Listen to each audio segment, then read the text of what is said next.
Welcome to the Healthy Metal Hippie podcast, where art and wellness collide. Well, hi and welcome back to the Healthy Metal Hippie. Today we are here with Ripp Em. Oh my God, I'm so excited to see you. We met I don't know, it's got to be 10 years ago or something. At least, in Calgary. Yeah. And now I'm in another country, you're in another province, and life looks different than it did then. You're in Ottawa now, and you're doing drag performance, and you're a musician, as you always were, but you're doing lots of performances out there. Do you want to tell us everything? How did you get started with drag? Yes, absolutely. So, yeah, of course, when we met, I was doing very strictly sort of singer-songwriter performing, very acoustic, kind of, going around to little bars and cafes and things like that. And it was such a fun time. But, I am very much, we were talking before, I'm someone that really considers myself a jack of all trades. And I love, to dip my foot in all these different art forms. And I've always been one of those people. And so I've stumbled upon the world of drag quite a few years ago, just, going to shows and being in prides and all these kinds of different things. Drag had just kind of fallen into my world. And I realized that really did encompass everything I wanted to do. It was like this makeup artistry. It was costuming. It was dancing. It was singing. If you want, it's really just whatever you want it to be. And I was like, wow, oh my gosh, I need to do that. So I pretty much, pandemic hit. That was crazy. And as soon as, things kind of opened up again and we were able to sort of go back out, that was when I jumped into drag full force. There was a show back in Calgary that was like an open stage thing that you could sign up to be a part of. And so that was obviously what gave me my first opportunity to sort of jump into that world. And I have literally not looked back since. I love that. It's like you find something that calls you and it just seems to fit perfectly into your world and the world that you're trying to create. And then you're just like, oh my God, where have you been all my life? Yes. And can't live without it after that, right? That was exactly what it was. I feel so lucky that there were these opportunities that I was able to sort of find and, be able to find this place for myself because, like I said, the pandemic gives you a lot of time to think about what you want to be doing with your life. I'm sure we were all deep in reflection during those times, and so lucky for me, once I was able to get out of that, there was sort of a space for me. And, funny enough, I actually ended up going on to host that show later on. And so I was kind of the person that was able to make space for new people moving forward. And that was a very cool full circle moment for me. I can imagine. So do you find it's a community that is very accepting of newcomers and people that want to try out performing or experiencing even? I would say both yes and no. You have to find your people, which is obviously easier said than done. I think in this day and age, we are both lucky and also cursed with kind of, the mainstreamification of drag. Back when I started drag, there kind of was a lot of money in it and things like that. Whereas now it is very saturated and we're lucky we have, things like RuPaul that have made, drag become this mainstream thing that we're seeing a lot more of. However, we do see it becoming a lot more saturated in terms of, I would argue a lot of people can't make a full-time living off of it. You certainly would need other work. So it's hard. And I think a lot of people are scared of newcomers because of that. I've never been one of those people that's kind of scared of newcomers. I think that, I don't gatekeep the information I have. If you want to know something, I'm here to tell you about it because I remember what it was like, but I do understand kind of the side of it where people get nervous, right? When someone comes in and they're brand new and they're so good, it's like, oh, that person's coming for my job.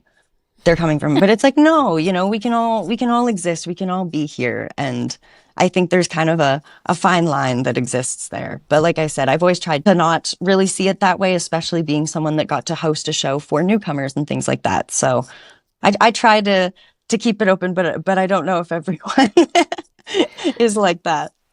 Yeah, no, absolutely. And I think there is always that fear, especially I think it does happen a lot in the arts too, where you're like, even in music, oh, this band is so great. And well, I don't want to tell people that they're great because it's going to take away from my band. Now they're going to But get my gig. but they're not really. Like Yeah, there is room for quality acts, whether it's drag music or whatever it is, right? exactly. There's room for everybody. And I think it is like a place. I'm not part of the drag community, so please correct me on anything if I'm wrong. But it seems to me like a place that people go to express themselves as themselves, or this hyper exaggerated version of themselves. Yeah, show up where they don't feel like maybe they could elsewhere. Exactly. Precisely. So that's, the way I look at it. I'm like, why would I ever want to shoo someone away from that feeling? Because it is such a place where you get to just be exactly who you are. And it's, provides that safety to sort of get to hyper express yourself, without those barriers that society would normally be putting on you to be afraid. So there is a lot of power in that. And I think that should be remembered, not to be preachy, but Yeah, absolutely. I think just as people in general, I think a lot of us feel that you have to shut yourself away, box yourself up a little bit. So I think, yeah, if there is a community that will encourage you to unbox, yes, we need it. We need that community. It's true. Yeah, it's been such a blessing. I also always joke that as adults, it is a lot harder to make friends, like besides, work colleagues and things like that. Like I find, a lot of adults don't really just make friends. We don't go to school, things like that. So having drag has been such a blessing for me because it is really this extracurricular that we all share and we all have. And I've made some of the best friends and chosen family through that just by the way that we show up and the way we admire each other's art. And yeah, it is so beautiful for that too. And, especially some of the same like life experiences that we go through as queer people and things like that. Like it just has brought so much love into my life, not only as an art form, but just with the people that kind of come with it. So yeah, it's been so cool for that too. It feels like, the core of it feels like community. Yeah. Yeah. And like you speak about it and it makes me feel quite emotional because it's just like, I think that sounds like the community everybody wishes that they had. With that kind of, with building those solid relationships and friendships and your chosen family, they become your world in a lot of ways too. They make up all those other pieces and maybe those holes that your biological family doesn't fill, and we need them.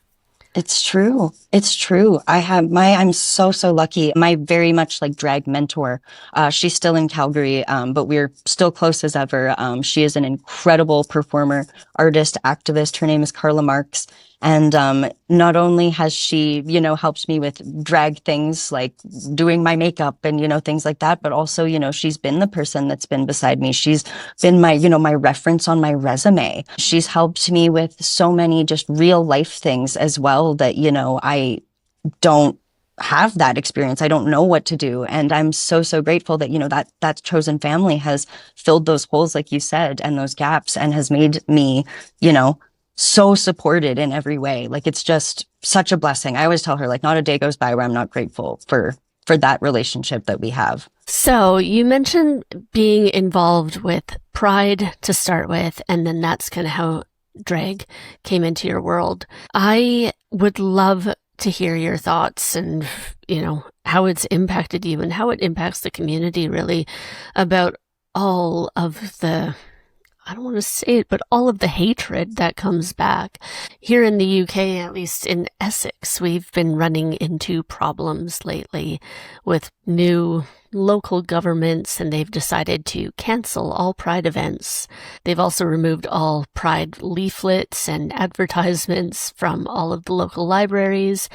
And I feel quite disgusted, honestly, about the people that I've seen commenting going, yeah, it's about time.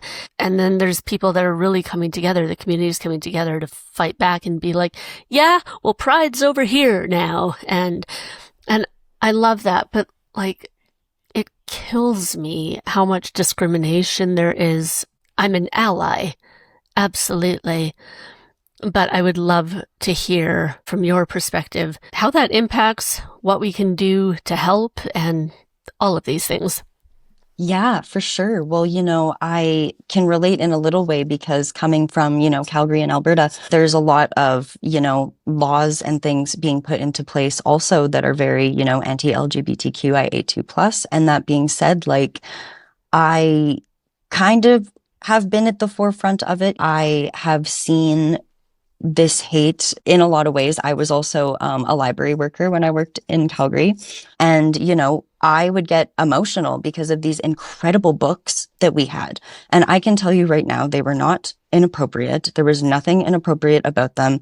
And some of these books, are gone now. Like, it's been a wild couple months, honestly, a year, I guess now, being in Canada as well. And it is so, so sad to me because I can speak on the perspective as, I am a transgender adult. I am someone who is lucky enough to have figured myself out over these years to be able to get that help and things. But I can also speak as someone that was a queer child at one point. And part of the reason I was able to grow and flourish into the person I am today is because I was able to have that support around me. To be very brash about it, we are going to see so many more dead children because they are not going to see themselves.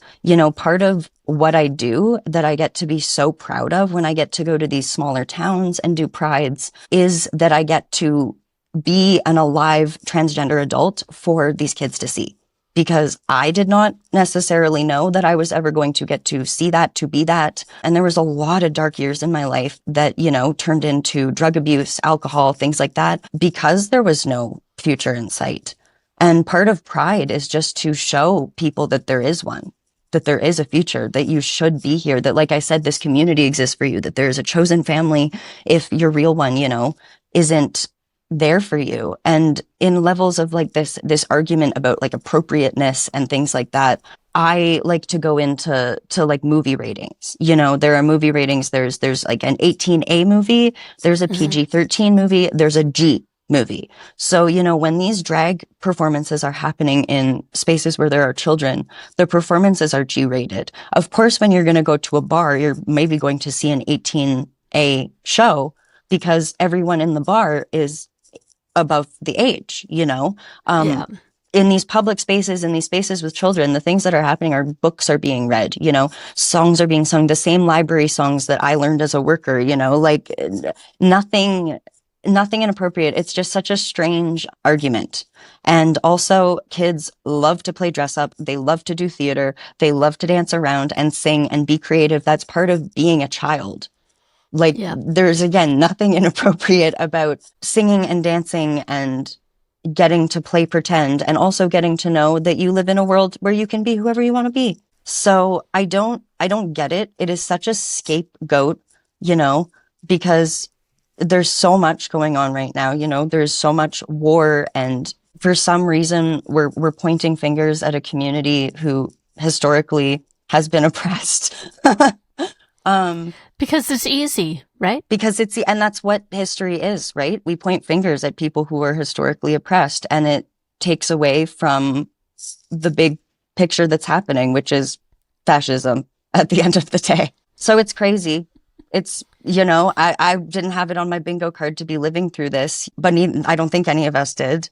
And our ancestors, if you look back at queer history, were always fighting, like the Stonewall riots. That was literally because they had had enough of this. They had had enough of this. And I would argue that, the harder they come for us, the harder we're going to come for them. We're always going to exist. We always have. There's so much proof of it in our history that no matter how much they try to erase, it's still there, will continue to be. So as scary as it is, because it is, and there are days where I'm really scared. I can sit here and pretend I'm this strong, person all I want, but I'm scared. But I think that's okay. I think that we can be scared and we just need to be organized. We need to be together. You know, they don't really argue with each other that much. They're not arguing with who hates each other more. They're kind of just getting it done right now. So my hope is that we can organize, that we can have solidarity with each other, and that we can just see the bigger picture and fight through this, because we always have. We always have. And we can do it scared, you know? We just have to do it. I mean, that's the thing. You have to do it scared. Yeah. Oh God, and it just, it breaks my heart, right? I mean, gender, you know, people like to say this, you're right. It's a new thing. Being trans, it's a new thing. And now everybody's gay and all this ridiculous crap. And you're like, look at ancient times. It's always been there. It's always been there. We just have language now. But yes, like I said, no matter how much history we try to erase, it is still there. And it's inevitable, right? So I don't think, as scared as I am, I persist. I keep doing my thing. And like I said, part of the honor of getting to kind of have the platform that I do is to get to show people that you can be this, you can be whatever you want to be. And it makes me so happy. I am so grateful. I recently did a smaller town pride, and I was able to talk to a younger kid. They were 18, but they were like, oh my gosh, I didn't even know that you could do drag the way that you do. And I was like, yes, you can. You can be anything. You can do anything. And it was just, I feel so lucky, even if I can just show one person that they could maybe be this one day, and that's a good enough reason to stick around. That is good enough for me. Absolutely. I think we forget about that sometimes, where it's not just about influencing the masses immediately. It is absolutely, piece by piece. And then as time goes on, we hope that all this shit dissolves, but if one person is reached today, everything is worth it. It's true. It's true. 100%. Yeah, that's really, really how I look at it. Like I said, I feel very lucky to have the platform I do, but if I can, as cheesy as it is, if I can just make a difference for one, person and make them think okay, maybe this is worth it. Then I feel like I've done my job, because, I feel like I spent so much of my life as that scared queer kid. And so I see it and I know it so well. And I want them to know that it doesn't always have to be so scary. Thank you for being that voice too. Well, thank you. Yeah, you mentioned that you had previously substance abuse problems, and so obviously this stuff has really deeply impacted you, but you have been celebrating sobriety as well. Yes, I have. I have, oh my gosh, 6 years sobriety from alcohol, which was, honestly, music and that were so tied together, because it just was, it's bar culture. It's I remember, someone that was kind of a music mentor to me. There was one night where I was opening for him, and I was so excited because, this guy was a mentor to me, and I got to open for him, and, it was at this place I'd never played, and it was just a really big deal to me.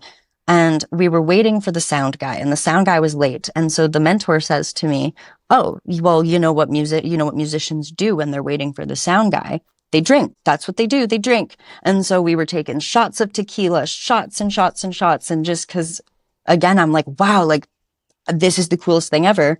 And then, flash forward to the show, I'm so smashed. I'm literally playing acoustic music, and somehow I'm bleeding all over my guitar. That's how hard I was playing. And I was not playing metal. I was not playing anything that deserved to have that happening. I was playing indie acoustic music. That's crazy.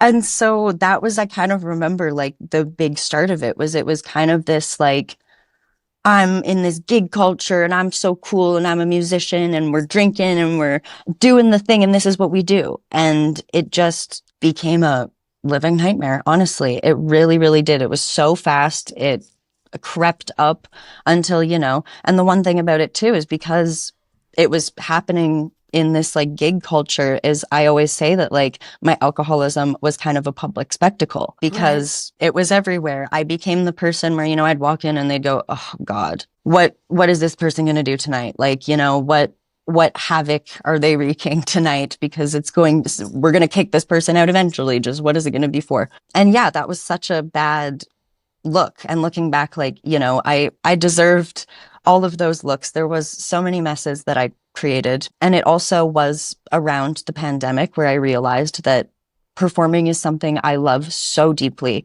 It really is, one of my greatest loves in this life is creating art and getting to, show that to people.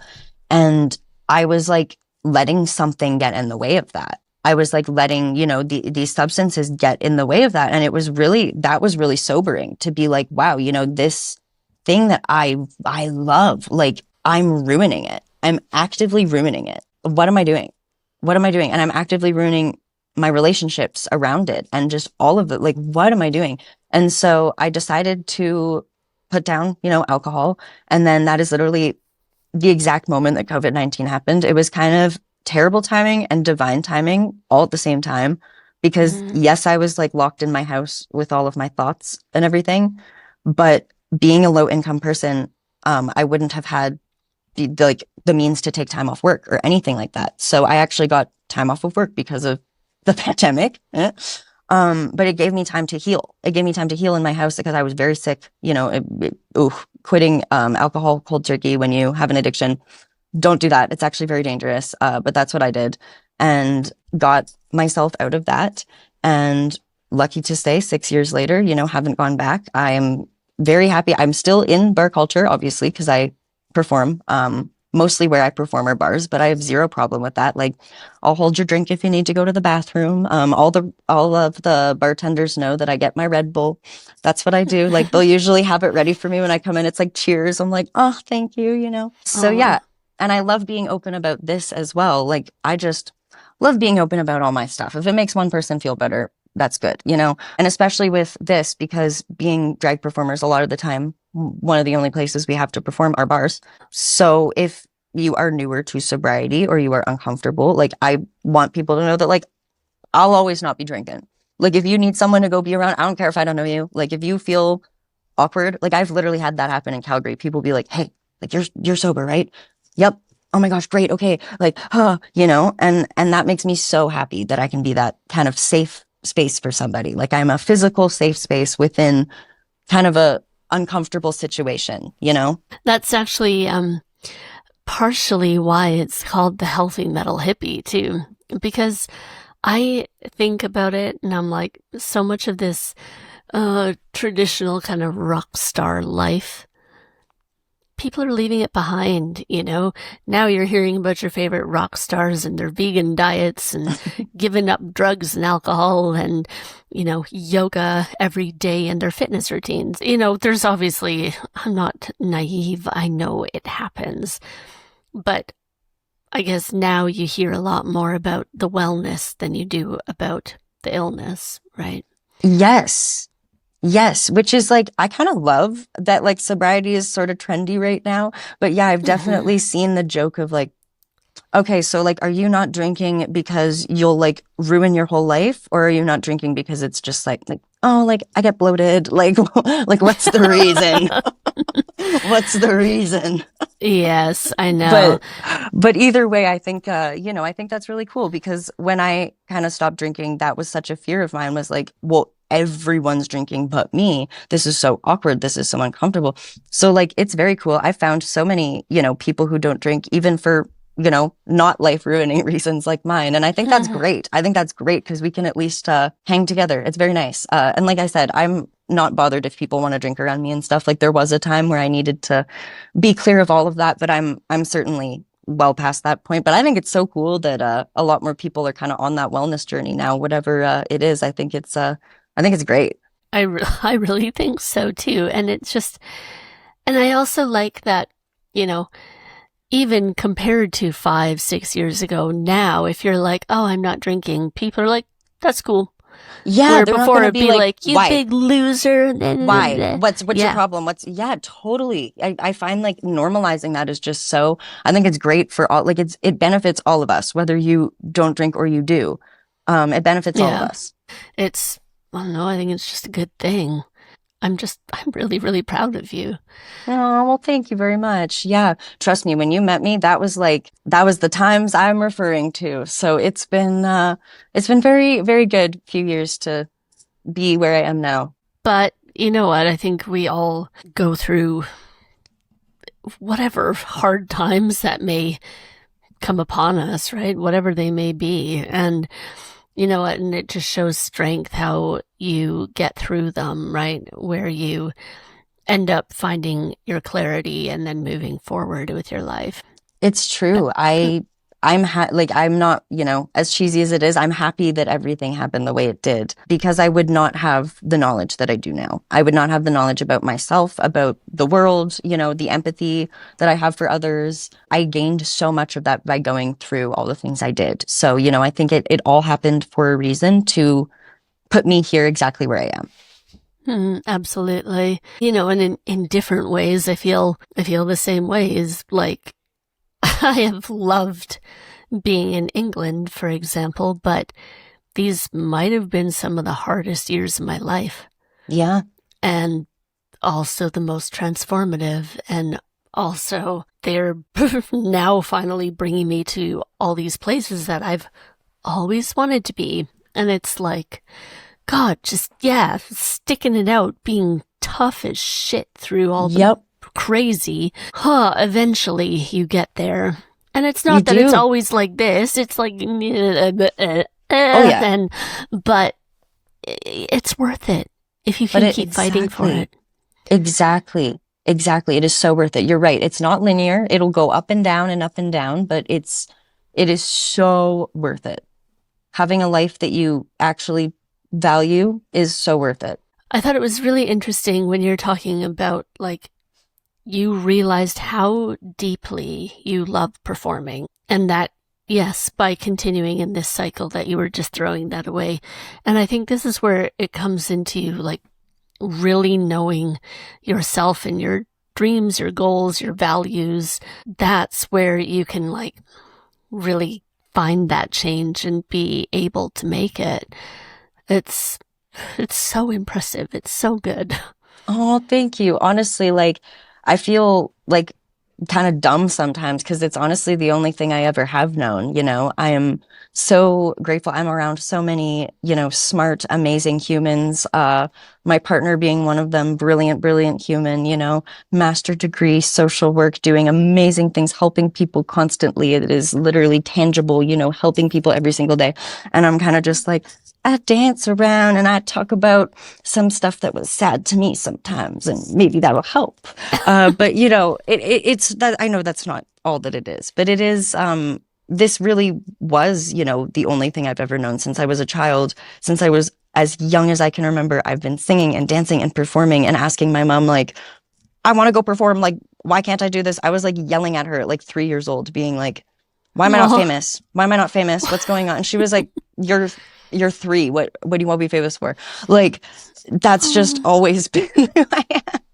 So it's, it's kind of been a long time coming. I never knew, that this exactly like this drag performing was how it was going to be. But I think it's perfect because again, I get to do the like makeup. I get to do visual art. Like I get to be a host. I get to sing. I get to do stand-up comedy. I get to play music. I get to, like, it encapsulates everything I want to do. So, and it's activism as well, which is something I'm so passionate about. I get to do that at the exact same time. So it's perfect. But yeah, like I said, I'm so grateful that I get to do what I do. But geez, if I didn't have this, I don't really know. And that's okay too. That's totally valid as well. Yeah. I was curious too. Yeah. So with activism, do you want to tell us about that? I mean, I can see it in the clips that I see of your performances. Obviously, I can see it here I can hear it when you're telling me here. But talk about it a bit. Let me know. Yeah. Yeah, well, I would argue that drag kind of is its own form of activism because it is, being so unapologetic. It is an unapologetically queer art form in a world that is so often now, time and time again, telling us to, quiet that and to not be putting that on display. And I think that some of that is lost to, again, going back to what we talked about, like the capitalism of it all and the fact that it's been a little bit saturated. But at the end of the day, like the core thing that drag is it's gender performance, it's queerness personified. It's when I even first started drag, there was not a lot in Calgary of people that like looked like me that were doing drag. It was a lot of like cisgender gay men, things like that. And it took people like me on the TV to like more, transmasculine people or like even like cisgendered females doing drag for me to be like,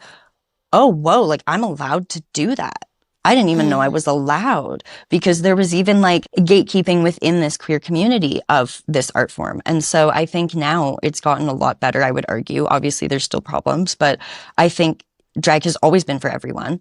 And I think that getting to advocate for, like for me personally, it's a lot of advocating for transgender rights because I do come from Alberta, which things are getting very bad there for trans people. And being a trans person myself, it's something I feel like I'm able to speak on in a way that I really understand.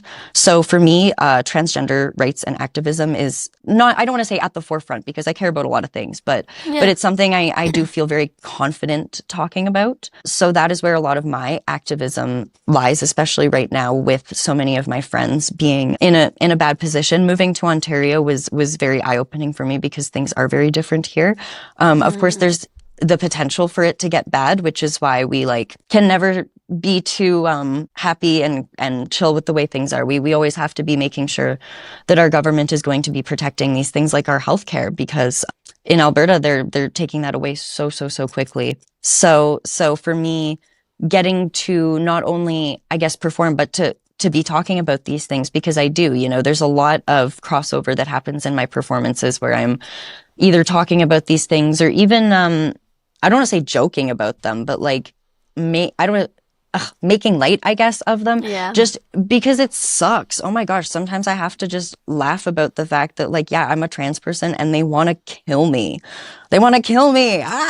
Like, sometimes we just have to laugh about that. And what else are we going to do? We're going to keep fighting. But getting to put that activism in my art is very powerful for me. And I think at the end of the day, what drag has always been about, it's always been about being an activist for these things, for queer rights, for trans rights. So it's really cool that it adds that whole other layer to art. I think, at the end of the day, art in any form should say something.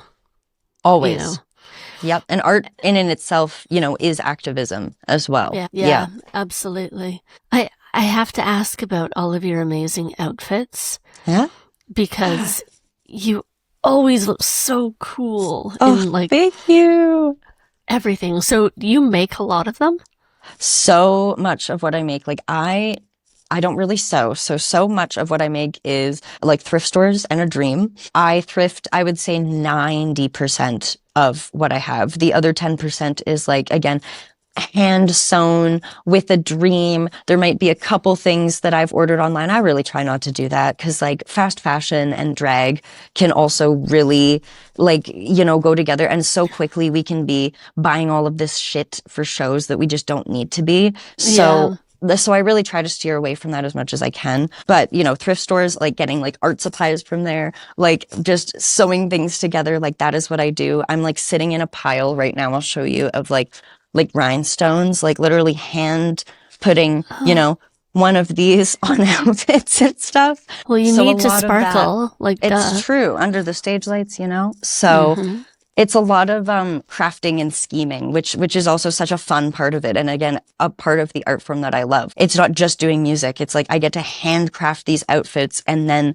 what song am I going to perform in them? Like this, like it's all themed. Like, I don't know. It's so, for me, it's very thought out and that's what I love about it. Yeah, I think that's so cool. And it's again, another one of those examples of like bringing everything that you love together to be one super thing that you do. Yeah, exactly. Exactly. So it's really fun. I'm doing a lot of that right now. It very much is like Pride season because June is like Pride month, but everybody's Pride happens at different times, in different cities. So I'm preparing for a lot of different things right now. So this is my drag room that I'm in, and it is a disaster, and it will be until September. And in September, I'll clean it. That's totally acceptable, though. You know, you embrace the chaos and it's like true. My artistic process, it needs to be sprawled out. Like I am looking at everything on the floor. Like that's how it is. And that's how it comes together. And your makeup, again, oh my God, I love makeup. Actually, I remember one of the first times we met, you complimented my makeup. And I was like, oh, yes. Even at that time, it's so funny because I look back and I'm like, oh my gosh, like I was basically doing drag back then. Like I had not, come to who I am now. I hadn't really realized all those things. I was masking a lot with the alcohol and also doing the craziest makeup looks for the most normal days in a good way. Like I was doing like the most, but it's so funny now because I'm like, oh no, like I'm still trans. Like, cause I'm like, well, why? Oh, maybe I'm not trans because I love doing makeup. No, I just am a drag artist. And here I am to this day. Like that was like the beginning stages of that. Like I've always loved doing makeup and I've loved doing weird looks, but obviously like weird toned down in a way where I could go to like my retail job. But now I get to do whatever I want. Now it's like watch crazy. Yeah, exactly. So that's also been a very fun, even when I was like in high school, I would wake up at like 6 a.m., do these like insane makeup looks just to like go to school. Yeah, so why not? Yeah, so it totally makes sense now that I'm like, okay, but now it is very much all or nothing. I'm either like, of course, full drag, full glam, wig, like nails, makeup, or I look like this. Like there's no in between. Like I'm like, oh, like don't tell me I have to like dress up right now. Like if we're going to somewhere like fancy, I'm like, oh no. But you kind of look fabulous either way, so well, thank you. Well, thank you. I'm like, if I'm doing an event, I'm like, oh, let me get my full glam on.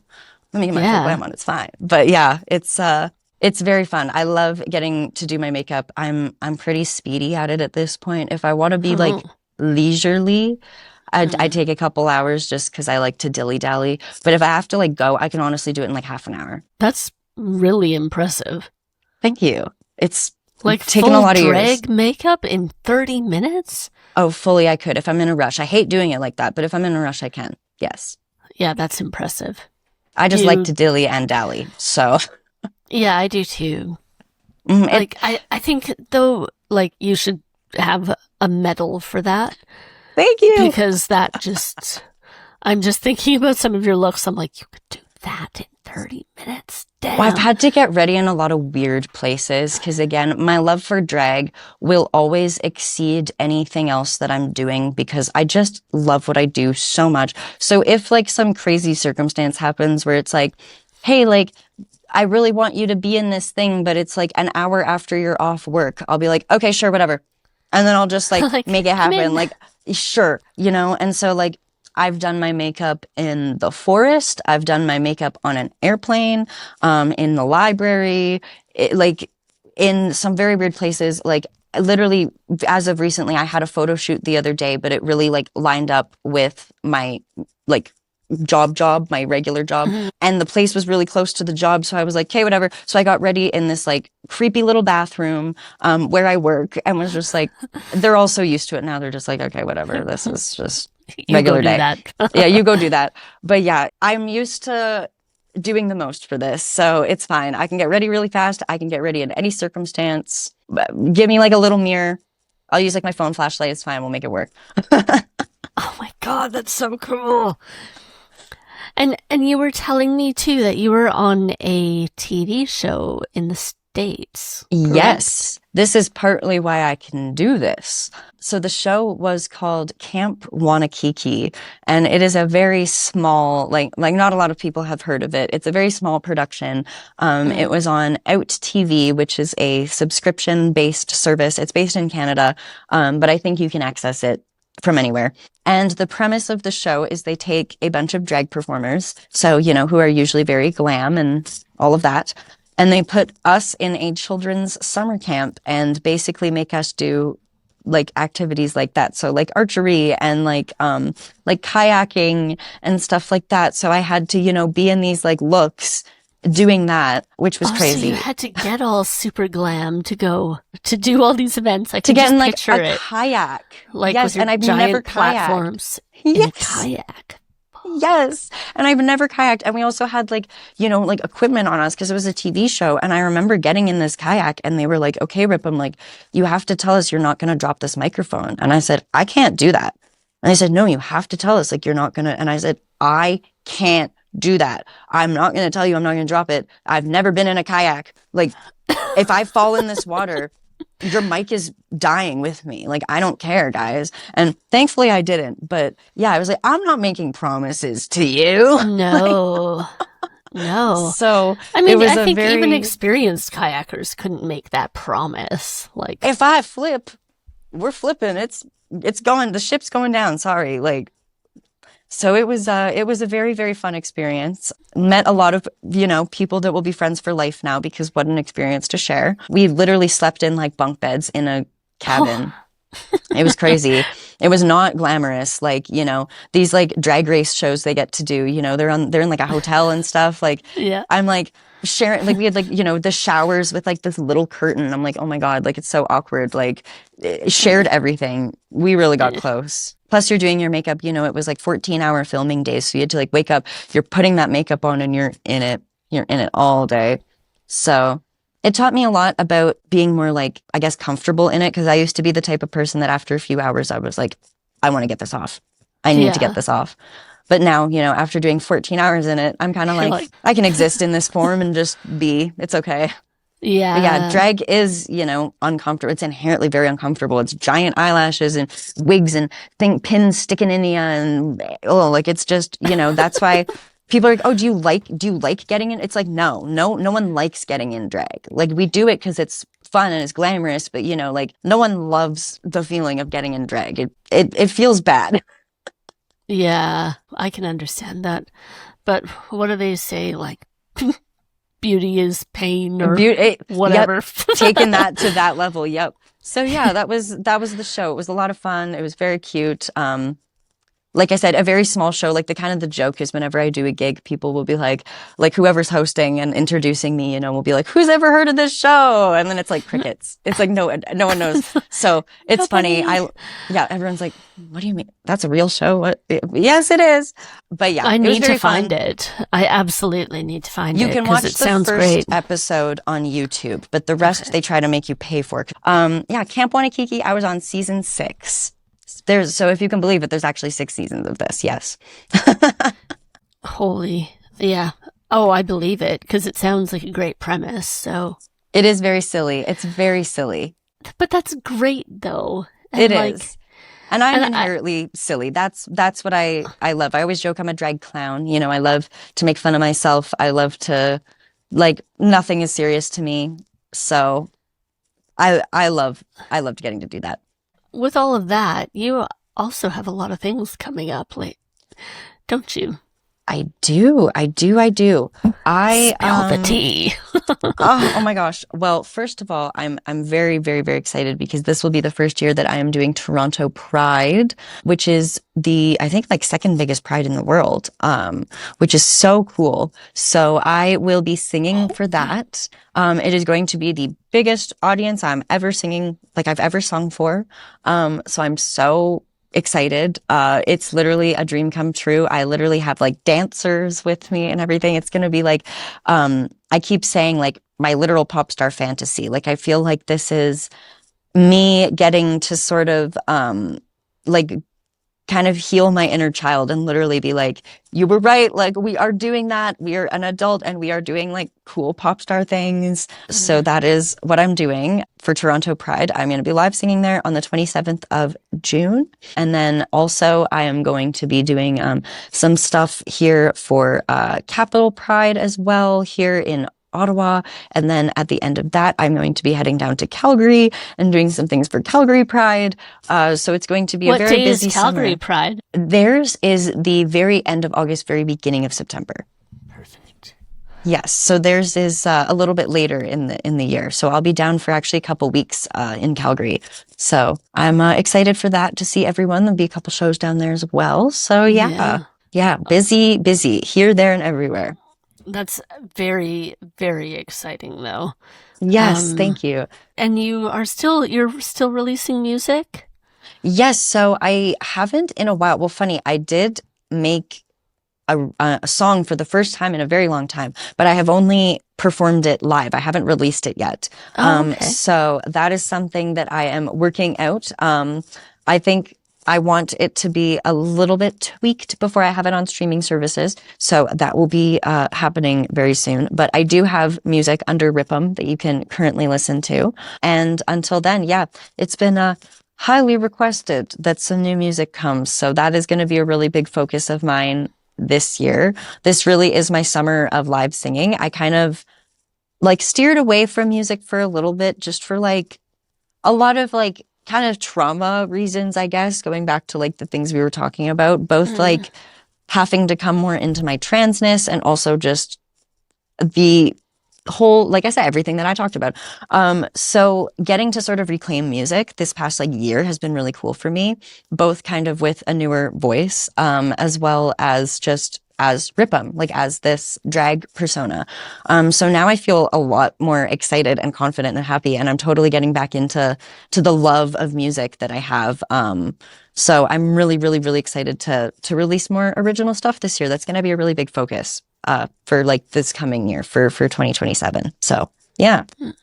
I'm so excited because I do love your music. So thank you. And I miss writing. I love, like, songwriting is something I just love so much. So I've been doing it behind the scenes. It's never stopped. I've just, haven't done much with it. So I'm excited to release things once more, to get back into the world. And if people want to come find you, check you out, give you a follow, where's the best place? Oh, yes, please do. Please follow me. I will keep you so updated on everything I'm doing there. You can find me on Instagram at rippem13, RIPEM13. And that is also my TikTok as well. I don't post on there as often, trying to keep up with the kids. I don't know how they do it. But I try.